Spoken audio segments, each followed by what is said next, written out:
So I just did a presentation at Skeptic Camp in LA, and the guys that sent me down there were talking to me after, and they said, Jaron, do you think that there's such thing as supernatural things in the world? I'm like, yeah, pretty positive that. And he said, okay, so he's like, did you ever hear about the James Randi test? And I'm like, oh yeah, that's the one where he was giving $1 million away. He's like, yeah, well he died, but we took over the test, and we offer $500,000. And he said, it's in a bank account right now.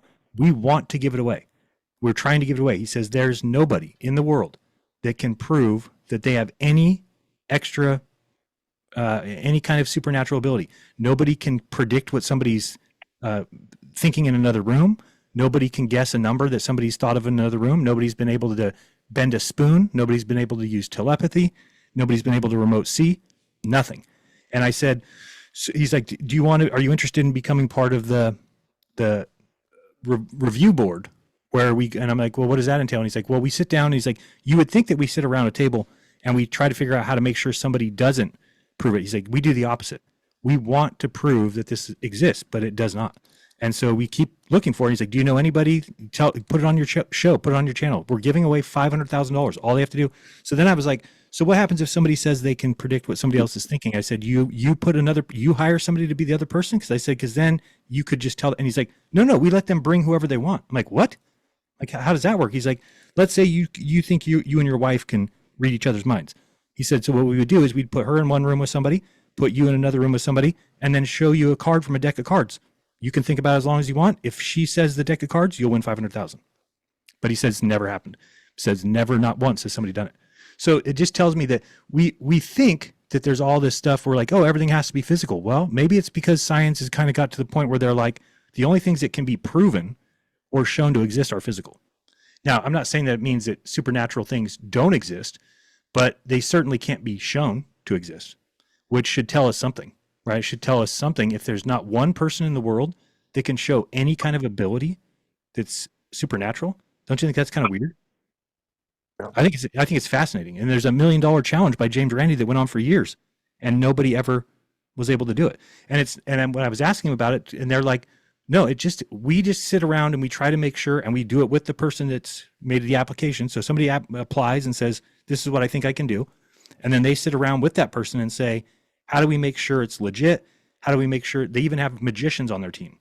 So there's magicians there to make sure that there's no kind of magic involved, right? So if somebody says, oh, I can do this, and then they come up with a thing, then they have to run it through the magician to make sure he doesn't say, oh, no, they could do this, right? So he's like, we just need people that are going to really look into each test and make sure that it's completely legit. And he gave me a couple examples. That one with the card. He said there's another one with remote seeing. Because I told him, I said, hey, I had people on my show. They told me to look into a magazine, see a picture, rip it out of the magazine, fold it up, put it in an envelope, write a code on it, and then put it on my counter. And then they would come in on my show and draw whatever I saw. And I thought that they did. Legit, they drew the Grand Canyon. I was looking at the Grand Canyon. They came and drew a circle, whatever.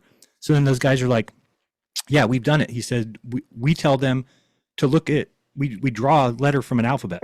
So there's only 26 cards. We draw a letter. Let's say it's R. We show it to the person. They look at it. They think R. And then the remote seer's in the next room, and all they have to do is write the letter R, and they've never gotten it right.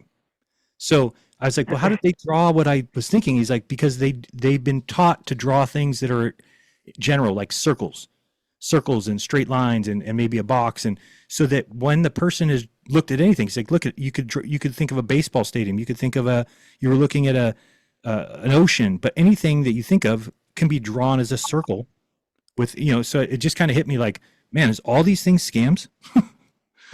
Remote seeing, viewing, are they all just scams? Or I would love to get somebody to do that. I would love to see something proven like that. And it's just funny that these guys that I was just there on Saturday, and they were telling me they would love to see it proven, because then there could be studies around that particular skill, right? We could start looking into that. But so far, nobody's been able to prove it, so there's nothing to look into. So I don't know. I wish there was a way for me to do the rice test, but have it be legit as far as being able to show it. But I haven't come up with a way in my mind yet, because I'd have to live stream the entire time, which would be days, weeks.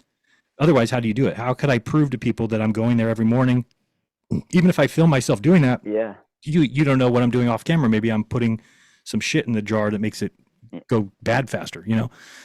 But if I could find a way, because I do think that that's real. I've done it twice, and both times the results were staggering. But I don't know if that's necessarily supernatural ability. It could be just that you are, you know, the vibrations in your voice do something to the molecules of water in the rice. Who knows?